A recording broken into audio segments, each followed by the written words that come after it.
Director General of SIGA, Professor Michael Capessa-White, Minister Cassio Forson, other ministers, members of Parliament, chief executives of SOEs, colleagues from AFD and other development partners, distinguished guests, ladies and gentlemen.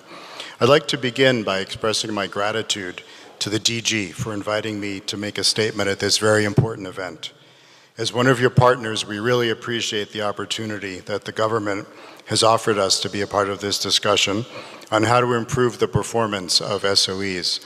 And we had a really excellent meeting with the DG and his team, the colleagues who presented a couple of weeks ago. And I think the presentation is really indicative of the excellent work that they're all doing on this in SIGA. Let me also thank you, Mr. President, for the opportunity to participate in the recent National Economic Dialogue. It was an honor for the World Bank to hear firsthand about how the administration plans to reset Ghana. Today's event is a further testimony of your resolve to accelerate the reset agenda as outlined in the dialogue, and also Minister Forson's budget speech earlier this week. And I assure you of the World Bank's partnership and support in this journey. I think President Mahama and his cabinet have really set a tone of candor the past couple of months. And there's a term going around in management circles now called radical candor, about the value of that when we speak very candidly with each other. So I would like to continue that in that style. Your Excellency, ladies and gentlemen, state ownership remains critical in Ghana and other developing economies, given the role SOEs play as providers of public goods. Many SOEs have social mandates, which require them to remain in business, even when they are subsidized by government. Indeed, evidence from the World Bank suggests that state ownership is more prevalent than previously thought. The bank did a really good report called The Business of the State a couple of years ago, which identified 76,000 enterprises with state ownership of more than 10% in 91 countries. I'd recommend that one for you to give also a sense of the global experience. Given the multiple ways in which government can assert its ownership rights, even in enterprises in which it only controls a minority share, the concept of the business of the state goes beyond the traditional SOEs to include firms with minority, indirect, or majority ownership, as we heard from the colleagues this morning. In this sense, the performance of the entirety of the 177 public enterprises should concern government and make it critically important that they are reformed and managed better. Your Excellency, given the critical role they play, it is paramount for SOEs to be fit for purpose. There is a need to constantly look at state ownership and interrogate the quality of the state's participation across different dimensions.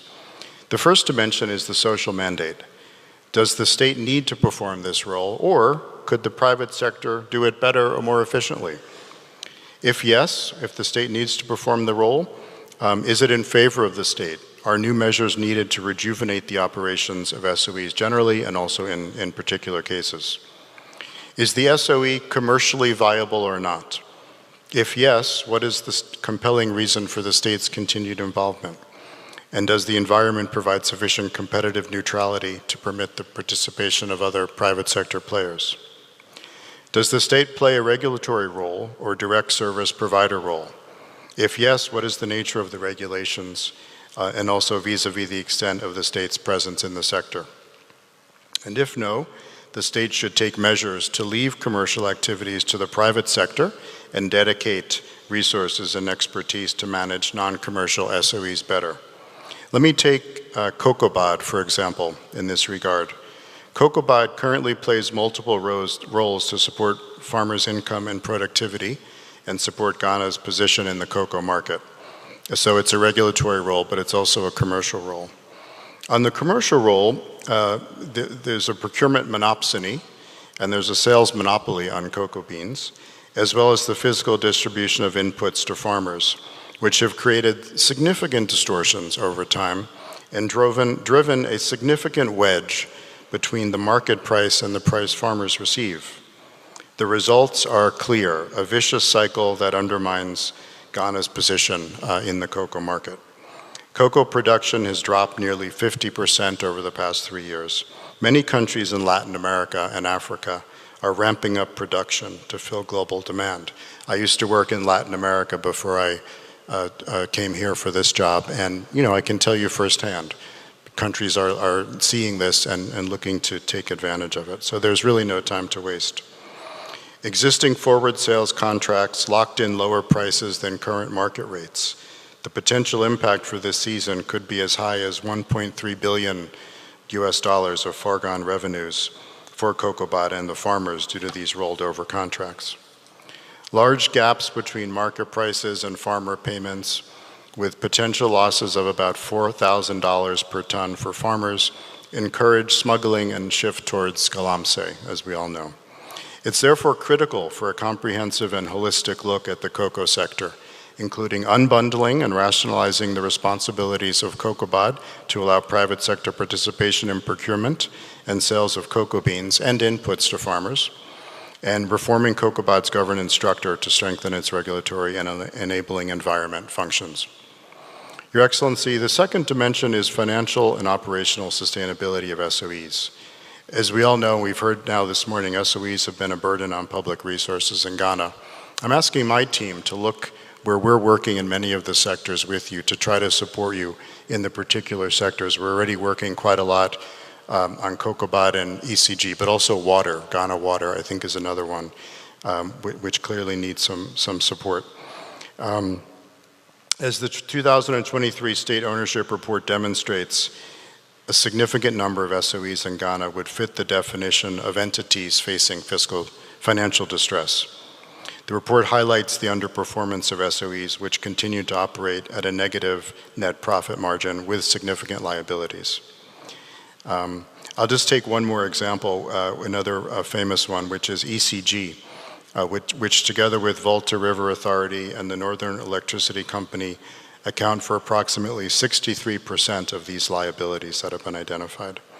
ECG total debt of Ghana cedi 68 billion, unpaid legacy arrears at the end of 2022 were 1.3 billion USD. Annual cumulative sector shortfalls in 2024 stood at 2.2 billion USD, despite government transfers of 2.1 billion in 2023 and 24. So projected cumulative financial shortfall for the energy sector is over 9 billion USD by 2026 without intervention. These are our World Bank modeling projections. In terms of COCOBOT, the total debt estimated at Ghana cedi's 32.5 billion, of which 9.7 billion is due to be paid at the end of September this year. The performance of SOEs thus needs to be enhanced now more than ever. So again, I'm really excited the government is doing this, and we're very happy to help every step along the way. Improved distribution of operations and strengthening billing and collections through enhanced internal customer and meter management systems and deploying smart prepaid meters in the energy sector is also critical, and we're working with the government on supporting that as well through a sectoral project. In this respect, Excellency, I'm pleased that under your leadership, the government has made it clear that it intends to undertake difficult reforms, such as those in ECG and COCOBOT. A comprehensive reform is really what's needed in ECG in terms of reducing aggregate technical, commercial, and collection losses. Your Excellency, the bank has been deeply invested in improving governance and financial and operational performance in SOEs around the world, and we're very happy to bring this experience as well here. Among Latin American countries, for example, Chile has been a trendsetter in corporate and public sector governance, particularly in terms of promoting the role and independence of boards of directors. Uruguay has focused on improving SOE performance through use of performance contracts, as has South Africa. So in the case of Uruguay, management agreements are set, clear objectives and performance targets are then monitored by the Ministry of Finance to ensure that those are met. Closer to home, in Gambia, the National Water and Electricity Company has since 2017 pursued reforms and achieved good results. For example, reducing transmission losses from 28% in 2015 to 20% in 2020. reducing blackouts and improving bill collections. In Senegal, with World Bank support, the energy utility company, Senelec, recent recovery rate improved from 79% in 2013 to 82.7% in 2022. And bill collection rates have improved from 79% in 2013 to 98.8% in 2022. Can ECG be as good as Senelec? Of course it can. Of course it can. All it will take is strong leadership and good governance, and I believe that's what we have now. Excellency, SOE sector reforms require strong measures, such as improving the SOE's corporate governance, namely, strengthening autonomy and accountability and professionalizing the composition and operations of the boards of directors. In Ghana, additional measures could include strengthening internal financial management, controls, and audit, and adopting performance incentives for managers and other personnel. Under the USD $150 million Public Financial Management for Service Delivery Program, the World Bank will provide $15 million to the government if SIGA achieves agreed targets towards improving the performance of SOEs. The successful preparation and publication of the 2023 State Ownership Report is the first important milestone under the program, and I'm confident that there will be more to follow, including the finalization of the proposed performance evaluation of the 16 SOEs that SIGA has identified. The World Bank is also supporting reforms through the $300 million budget support instrument with policy actions, including those targeting reforms of ECG. Your Excellency, to conclude, I would like to thank the Government of Ghana once again and SIGA for recognizing the bank as a partner. We look forward to working closely with you going forward and to realizing the promise of SOEs as a generator of revenues for the people of Ghana. Thank you very much.